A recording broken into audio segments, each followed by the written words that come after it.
High, আমি রিয়া। সবাইকে very good morning. দেখো শুভদীপ সকাল সকাল বাজারে গিয়েছিল টুকিটাকি কিছু বাজার করতে। তো ও কিন্তু বাড়ি চলে এসেছে, আর এদিকে আমি কিন্তু সকালে জলখাবার বানাতে রান্নাঘরে চলে এসেছি। আর আজকে সকালে কিন্তু বানাবো কাবলি ছোলা আলুর তরকারি।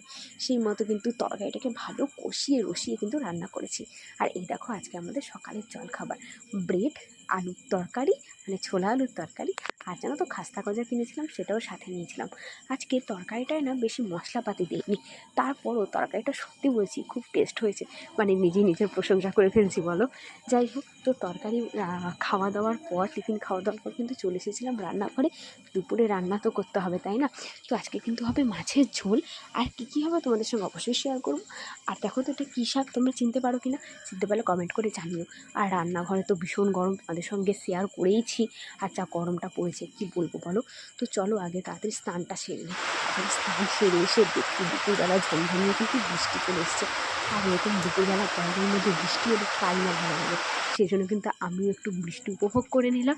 আমি কিন্তু দরজার সামনে এসে খানিকটা সময় কাটিয়ে নিলাম।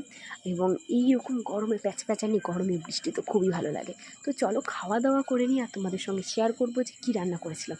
আলু পটল দিয়ে মাছের ঝোল করেছিলাম, সাথে তো ভাত রয়েছে। আর সামান্য জানো তো একটু মাছের তেল ছিল।